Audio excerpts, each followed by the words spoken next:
The morning sun cast long shadows across the dusty plains of southeastern Italy as two massive armies prepared for what would become one of history's most decisive battles. The year was 216 BCE, and the Second Punic War had already raged for 2 brutal years, transforming the Western Mediterranean into a theatre of unprecedented destruction and ambition. On one side stood Rome, the rising power whose legions had conquered most of Italy through disciplined warfare and relentless expansion. On the other stood Carthage, the ancient maritime empire whose very existence now hung in the balance, represented by a polyglot army led by one of history's most brilliant military minds. The conflict had begun 2 years earlier when Hannibal Barca, the young Carthaginian general, had done the unthinkable. Rather than accept Rome's growing dominance or fight a conventional naval war in the Mediterranean, he had chosen to strike at the heart of Roman power by launching an audacious overland invasion of Italy itself. The journey had been legendary in its scope and suffering. Hannibal had marched his diverse army of Africans, Spaniards and Gauls through the treacherous passes of the Alps, losing nearly half his men to cold, starvation, and the fierce resistance of mountain tribes.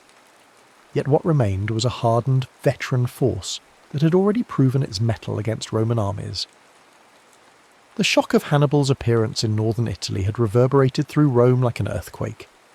For centuries the Romans had fought their wars on foreign soil, pushing their boundaries ever outward while their homeland remained secure behind the natural barriers of sea and mountain. Now, suddenly enemy forces were ravaging the fertile plains of the Po Valley, and Roman citizens were fleeing their farms as Carthaginian cavalry thundered across fields their families had tilled for generations. The first encounters had gone disastrously for Rome. At the Trebia River in 218 BCE, Hannibal had demonstrated his tactical genius by drawing a Roman army into a carefully prepared ambush. Using the bitter December cold and his superior knowledge of the terrain, he had positioned troops in hidden positions along the riverbank. When the Roman legions crossed the icy waters to engage what they believed was Hannibal's main force, they found themselves attacked from all sides by fresh troops who had been concealed through the night. The slaughter had been comprehensive, with thousands of Roman soldiers cut down in the freezing mud or drowned in the swollen river. The following year brought an even more stunning defeat at Lake Trasimene. Here, Hannibal had perfected the art of the ambush on a massive scale. He had positioned his army in the hills overlooking the narrow pass between the lake and the mountains, then waited for the pursuing Roman army to march into what was essentially a killing ground.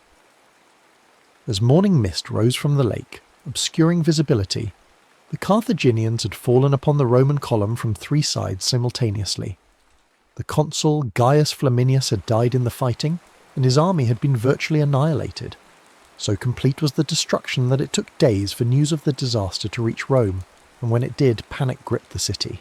In response to these catastrophes, Rome had turned to Quintus Fabius Maximus, a cautious general who understood that conventional tactics would only lead to further disasters against Hannibal's superior generalship.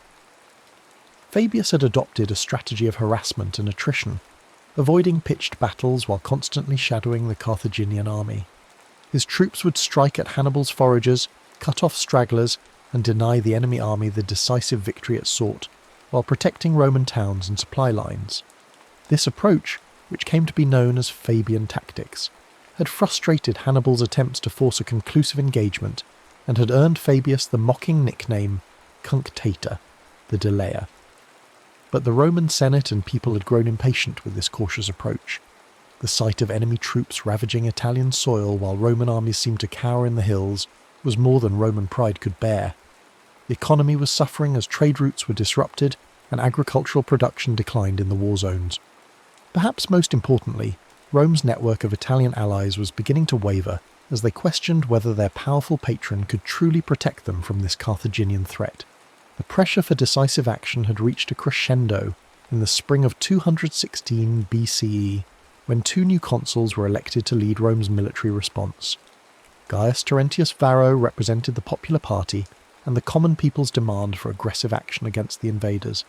He was a man of humble origins who had risen through Rome's cursus honorum through political skill and populist appeals rather than military distinction. His speeches in the Forum had electrified crowds with promises to end the war quickly through bold offensive action. Lucius Aemilius Paulus, by contrast, represented the aristocratic faction and favoured a more measured approach.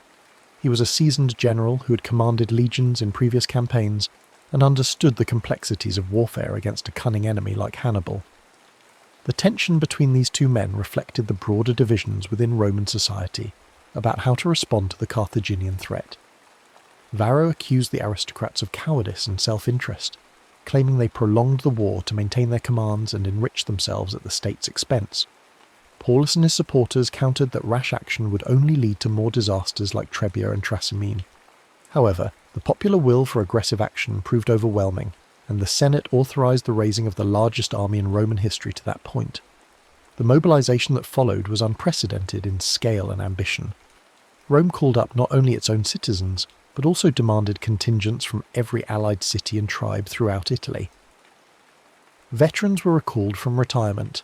Young men barely old enough to bear arms were pressed into service, and even slaves were offered freedom in exchange for military service. The entire Roman war machine was focused on creating a force so massive that it could overwhelm Hannibal through sheer numbers, regardless of his tactical superiority. When the levies were complete, Rome had assembled an army of approximately 80 to 90,000 men, divided into 8 legions plus an equal number of allied troops. This represented nearly 10% of Rome's entire military-age male population, a commitment that demonstrated both the state's desperation and its confidence in numerical superiority. The logistics of supplying and moving such a massive force was staggering, requiring thousands of pack animals, hundreds of supply wagons, and a complex network of depots and supply lines stretching back to Rome itself. Meanwhile, Hannibal's army had been reduced by 2 years of continuous campaigning to perhaps 40 to 50,000 effective fighters. However, what these men lacked in numbers they more than compensated for in experience and diversity. The core of his infantry consisted of Libyan troops, veterans of campaigns in Spain and Africa, who fought with captured Roman equipment and had adopted many Roman tactical innovations while retaining their own traditions of individual combat skill. These were supplemented by Gallic warriors from tribes in both Spain and northern Italy, fierce fighters who brought their own weapons and fighting styles to the Carthaginian cause. Spanish infantry provided another crucial element, disciplined troops armed with their distinctive falcata swords and experienced in both individual and formation combat. But perhaps Hannibal's greatest advantage lay in his cavalry, which was both more numerous and far superior in quality to anything the Romans could field. Numidian light cavalry from North Africa were legendary throughout the Mediterranean for their skill as horse archers and their ability to harass enemy formations while remaining virtually uncatchable in open terrain.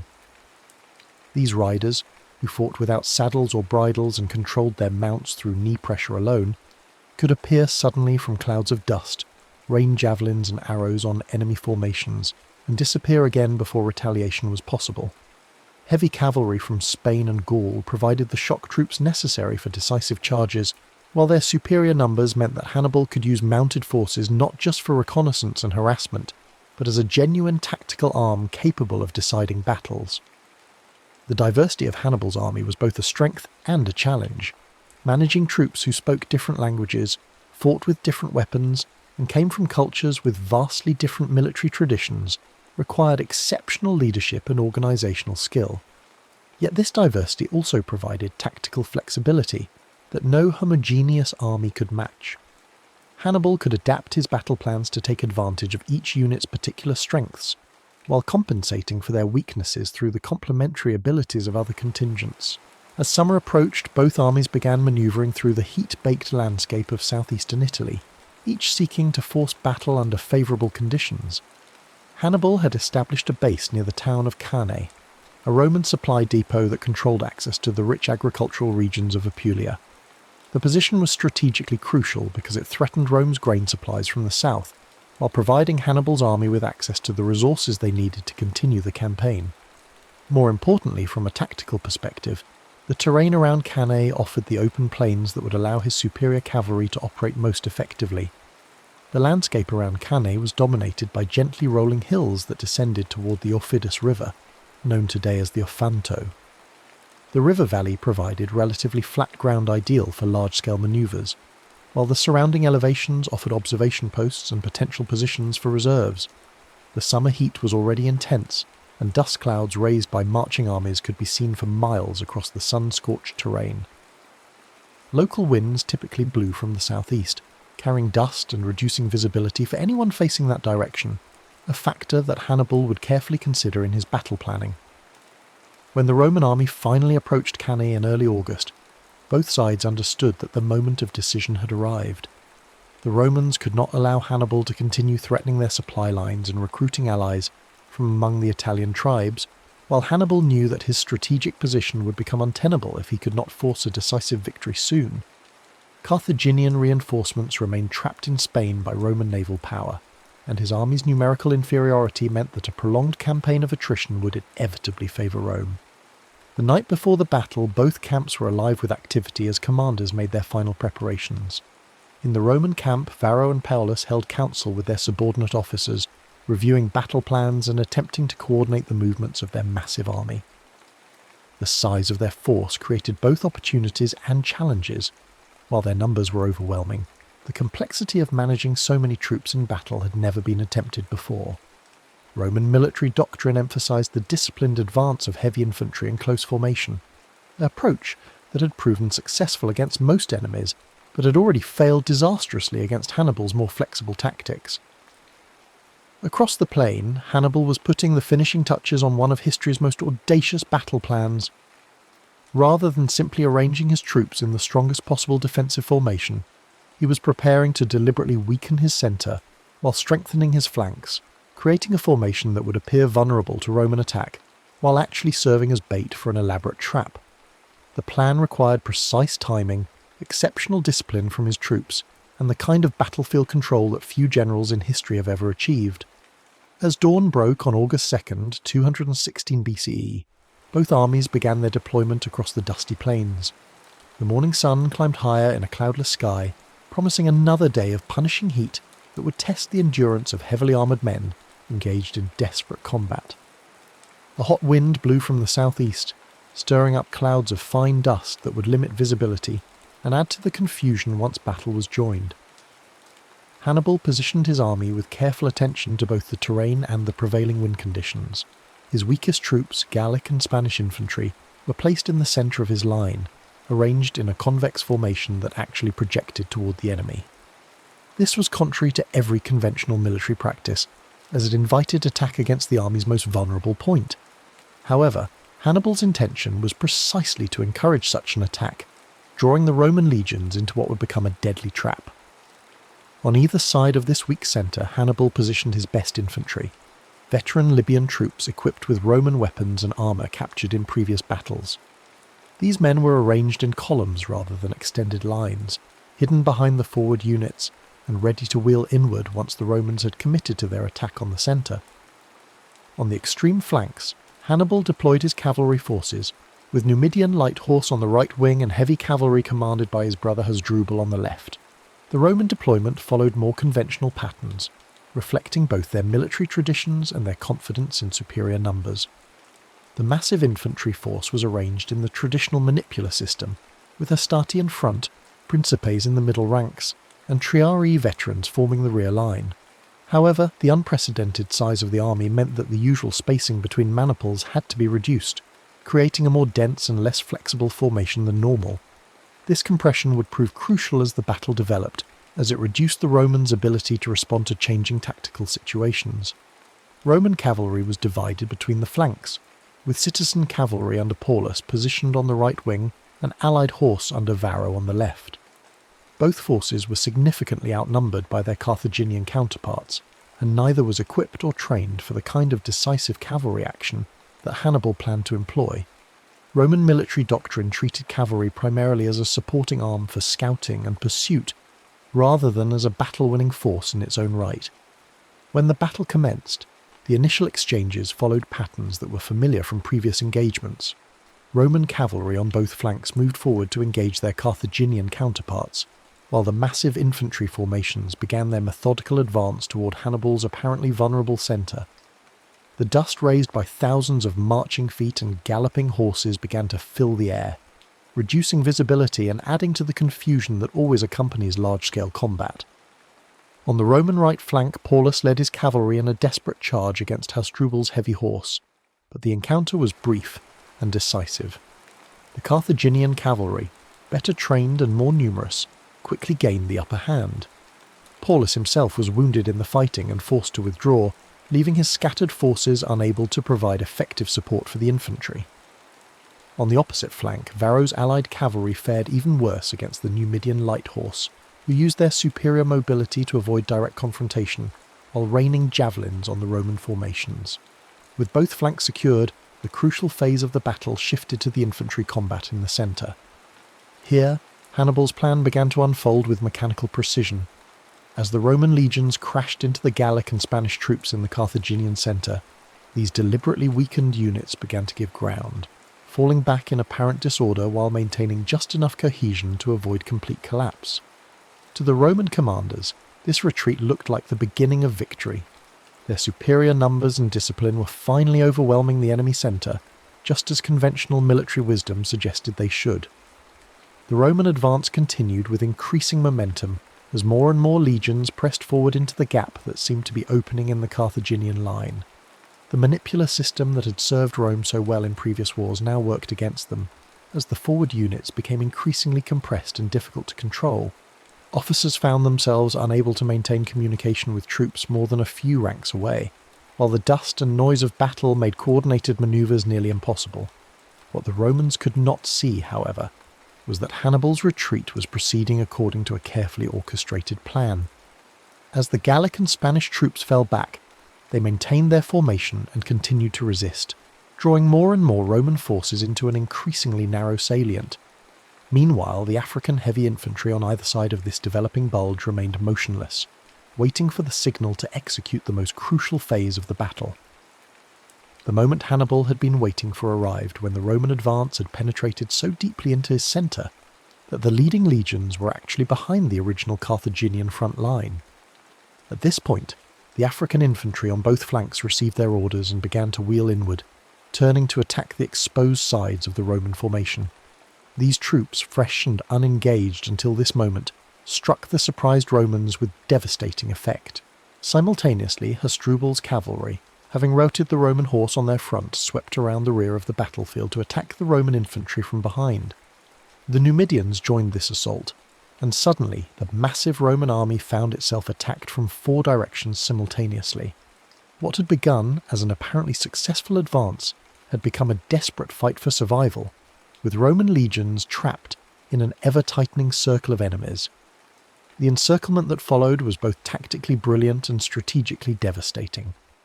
As the Carthaginian forces contracted their circle, the Romans found themselves compressed into an increasingly small space, where their numerical superiority became a liability rather than an asset. Men could not wield their weapons effectively in the crush, officers could not maneuver their units, and panic began to spread through the ranks as soldiers realized the full extent of their predicament. The slaughter that followed was methodical and comprehensive. Trapped Romans were cut down by spears and swords, trampled by their own comrades, or simply crushed in the press of bodies as the Carthaginian circle grew ever smaller. Some attempts were made to break out of the encirclement, but these were quickly suppressed by fresh Carthaginian troops who had been held in reserve for exactly this purpose.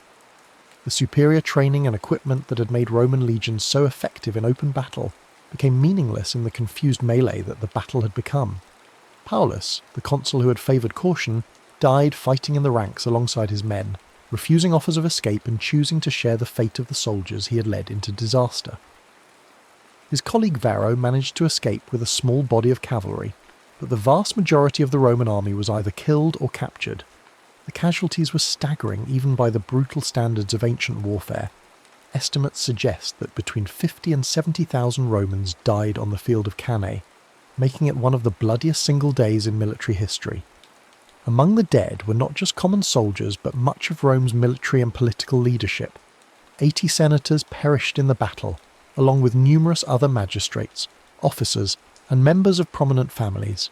The cream of Roman society had been wiped out in a single afternoon, leaving the state facing not just military defeat but a crisis of leadership that threatened its very survival. When news of the disaster reached Rome, the city was gripped by panic unlike anything in its history. Citizens fled to their homes, shops closed, and rumours spread that Hannibal was already marching on the city. The Senate met in emergency session to coordinate what seemed like preparations for a siege, while magistrates struggled to maintain order among a population that had suddenly realised their apparent invincibility was an illusion. Yet perhaps the most remarkable aspect of the aftermath was Hannibal's decision not to march immediately on Rome itself. His officers urged him to advance on the capital, while panic still gripped the city, and before the Romans could organise new defences. Some historians suggest that the city might indeed have fallen if Hannibal had struck immediately, while the psychological impact of Cannae was still paralysing Roman resistance. Instead, Hannibal chose to consolidate his victory by attempting to break up Rome's system of alliances throughout Italy. He released captured allied troops without ransom, hoping to convince them that Carthage offered better terms than Rome. He sent diplomatic missions to wavering Italian cities, promising favourable treatment to those who abandoned the Roman cause. This strategy was not without success. Several important cities, including Capua, the second largest in Italy, declared for Carthage in the months following Cannae. However, Hannibal's strategic pause also gave Rome the time it desperately needed to recover from the immediate shock of defeat. The Romans' response to Cannae demonstrated the resilience and institutional strength that would eventually enable them to dominate the Mediterranean world. Rather than seeking peace or abandoning the war effort, the Senate authorised new levies to replace the lost legions, recalled experienced commanders from other theatres, and implemented emergency measures to maintain the war effort.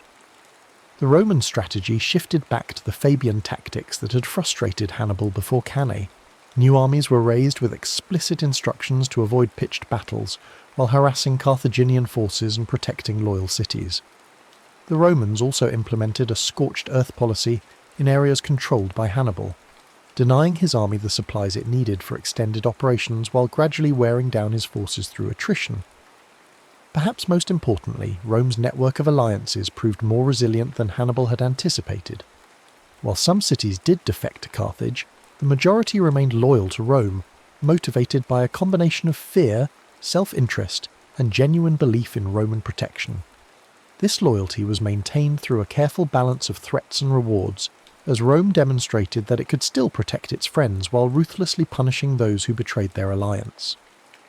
The war continued for another 14 years after Cannae, with Hannibal maintaining his position in Italy, but unable to achieve the decisive victory that would force Rome to sue for peace.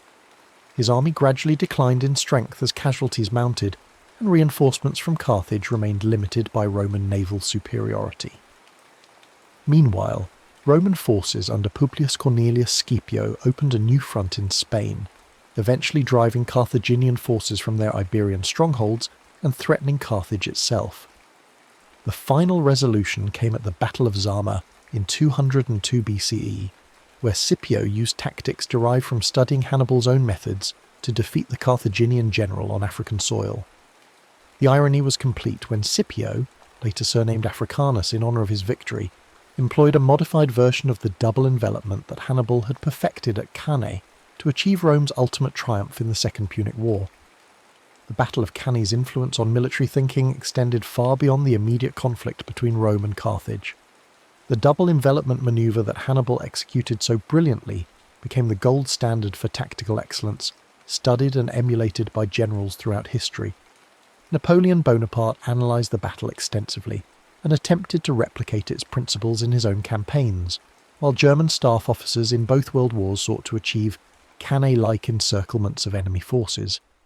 The American Civil War saw several attempts to recreate Cannae's tactical model, most notably at the Battle of Chickamauga, where Confederate forces achieved a partial double envelopment of Union troops.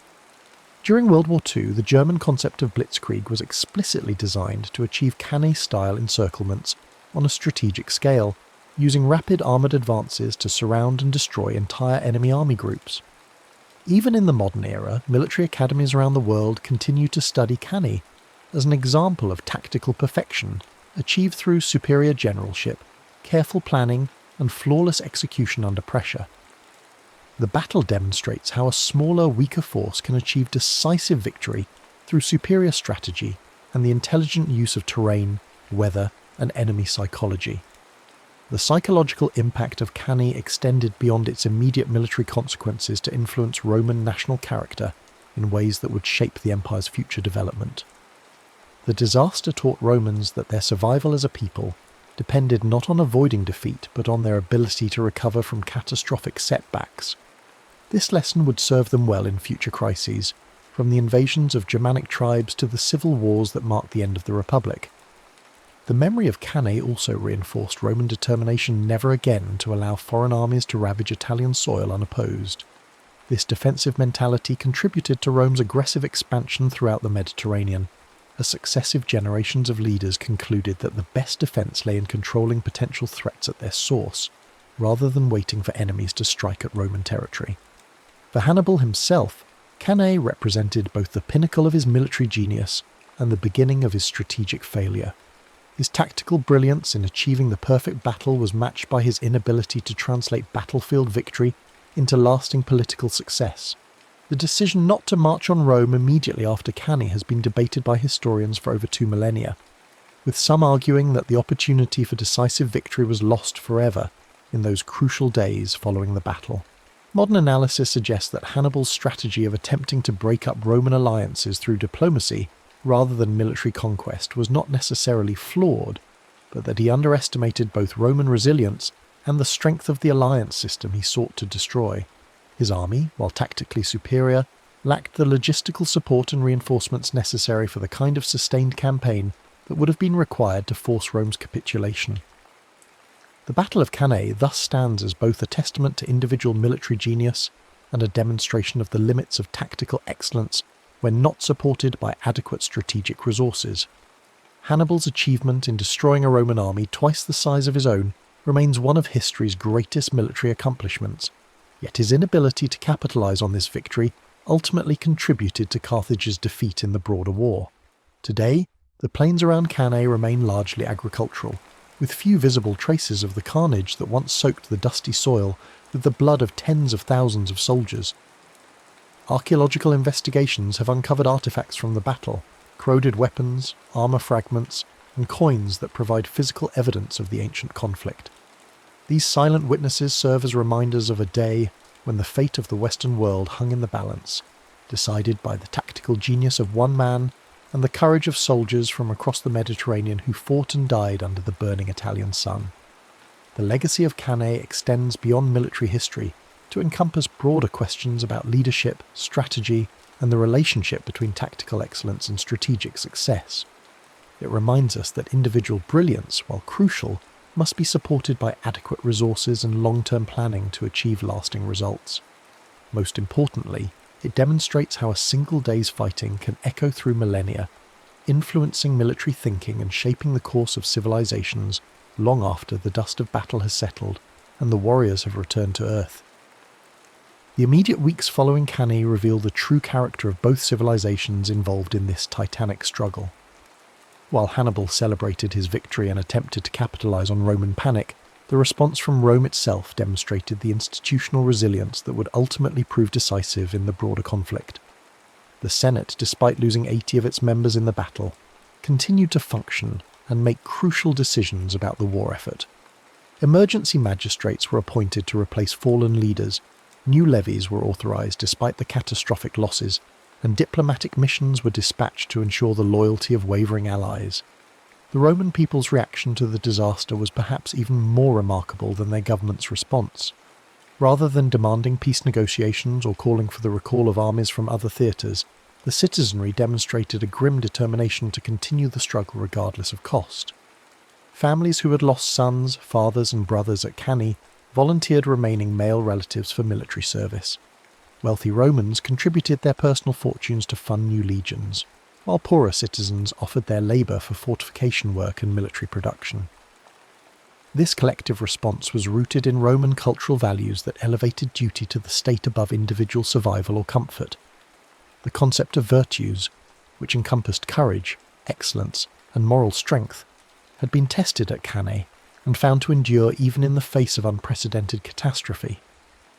Romans understood that their civilization faced an existential threat, and they were prepared to sacrifice everything to ensure its survival. Hannibal, observing this Roman response from his camp in southern Italy, must have realized that his victory at Cannae, devastating as it was, had not achieved its primary strategic objective of forcing Rome to seek terms. Instead of breaking Roman will to resist, the battle seemed to have hardened their determination to continue the war until Carthage was completely defeated. The psychological warfare that had been so effective in previous campaigns was proving insufficient against an enemy whose cultural identity was built around the refusal to accept defeat.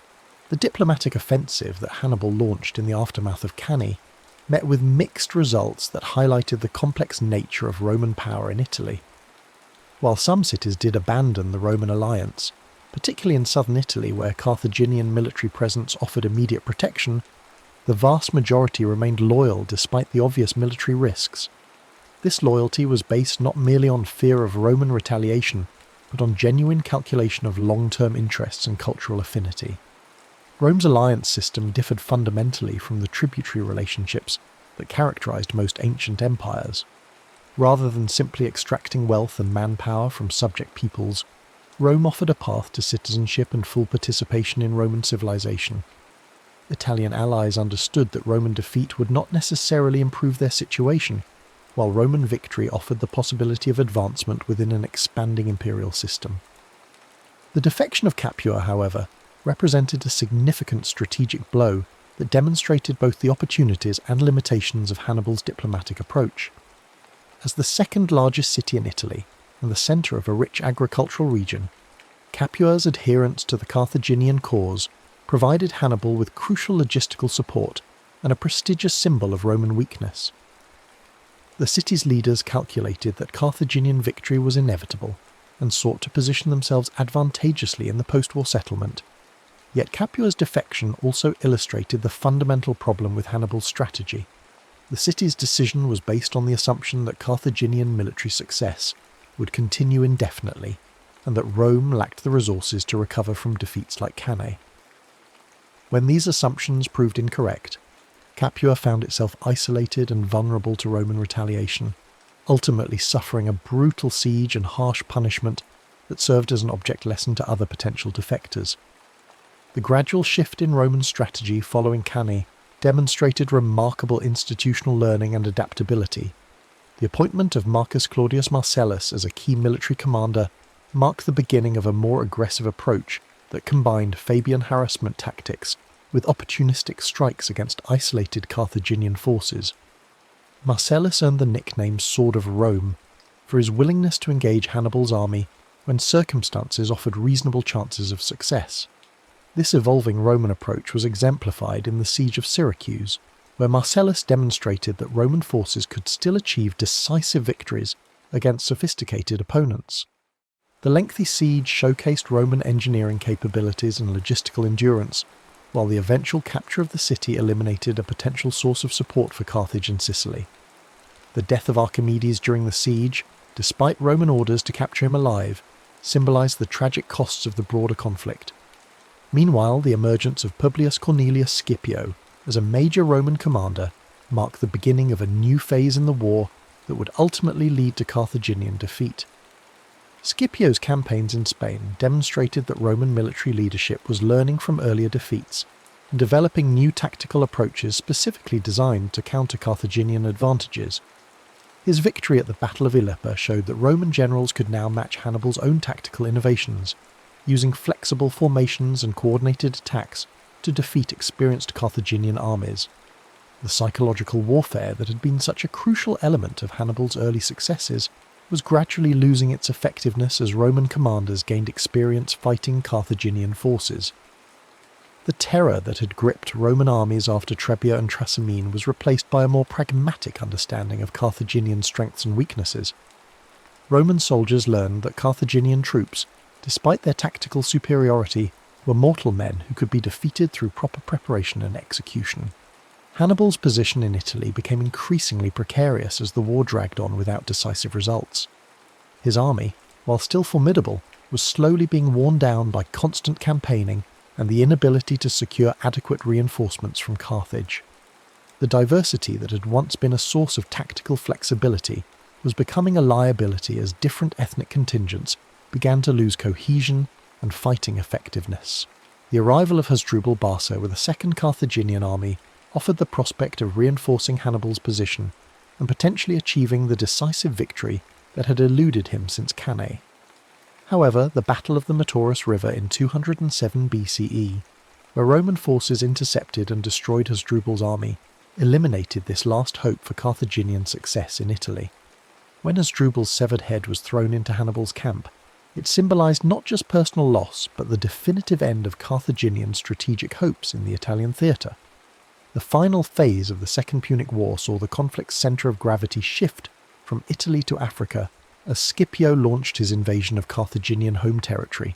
This strategic reversal, which forced Carthage to recall Hannibal from Italy to defend the homeland, demonstrated how completely the strategic initiative had passed to Rome. The very tactics that Hannibal had used to threaten Rome were now being employed against Carthage itself. The Battle of Zama in 202 BCE provided a fitting conclusion to the military career of history's greatest tactical genius. Facing Scipio on the plains of North Africa, Hannibal found himself commanding an army that lacked the cavalry superiority and tactical cohesion that had made his earlier victories possible. Scipio, having studied Hannibal's methods throughout the war, employed a modified version of the double envelopment to achieve decisive victory against his former tormentor. The irony of Hannibal's defeat was that it came through the application of his own tactical innovations by an enemy who had learned from repeated defeats. Scipio's victory at Zama represented not just Roman military success, but the triumph of institutional learning over individual genius. Where Hannibal had relied on personal tactical brilliance, Rome had developed systematic approaches to warfare that could be employed by competent commanders even in the absence of exceptional talent. The peace treaty that ended the Second Punic War reduced Carthage to a client state of Rome, stripped of its navy, most of its territory, and any capacity for independent military action. The terms were deliberately harsh, designed to ensure that Carthage could never again threaten Roman supremacy in the Mediterranean. Hannibal himself was eventually forced into exile, spending his remaining years as a military advisor to various eastern kingdoms that opposed Roman expansion. The transformation of the Mediterranean world following Cannae and the Second Punic War established patterns that would dominate international relations for centuries. Rome's victory demonstrated that tactical brilliance, while important, was ultimately less decisive than strategic resources, institutional resilience, and the ability to learn from defeat. These lessons would guide Roman expansion throughout the Mediterranean and beyond, creating an empire that endured for over a millennium. The cultural impact of Cannae on Roman society extended far beyond immediate military consequences. The disaster became a defining moment in Roman national consciousness, a symbol of both vulnerability and resilience that shaped imperial ideology for generations. Roman writers and historians repeatedly returned to the battle as an example of how divine favour could be lost through hubris, but regained through perseverance and proper devotion to traditional values. The memory of Cannae also influenced Roman military reforms that created the professional legions of the imperial period. The disaster highlighted weaknesses in the citizen-soldier system that made Rome vulnerable to enemies with superior military training and experience. Subsequent reforms emphasized longer terms of service, better training, and standardized equipment that would make Roman armies less dependent on individual commanders and more capable of sustained operations in distant theatres. Educational systems throughout the Roman world incorporated lessons from Cannae into their curricula, ensuring that future generations of leaders understood both the dangers of overconfidence and the importance of institutional solidarity in times of crisis. The battle became a standard example in rhetorical training, used to illustrate principles of narrative structure, character development, and moral instruction that formed the foundation of classical education. The influence of Cannae on military thinking extended well beyond the boundaries of the Roman Empire to affect military development throughout the ancient world. Eastern kingdoms facing Roman expansion studied Hannibal's tactics as potential models for their own defensive strategies, while Roman enemies sought to replicate the psychological and tactical advantages that had made the Carthaginian general so formidable. Medieval military writers rediscovered classical accounts of Cannae during the revival of interest in ancient texts, incorporating lessons from the battle into contemporary military manuals and strategic thinking. The concept of the double envelopment became a standard element of military education, though few commanders possessed the skill or circumstances necessary to execute such a complex manoeuvre successfully. The Renaissance witnessed renewed scholarly interest in Cannae as military theorists sought to apply classical principles to contemporary warfare. The development of gunpowder weapons and changes in army organisation created new tactical possibilities, but the fundamental principles demonstrated at Cannae, the importance of reconnaissance, terrain analysis, troop morale and coordinated attacks, remained relevant to military professionals. Modern military historians continue to analyse Cannae as perhaps the finest example of tactical artistry in recorded history, a demonstration of how superior generalship can overcome seemingly impossible odds through careful planning and flawless execution. The battle serves as a case study in multiple military disciplines, from logistics and intelligence to leadership and battlefield psychology.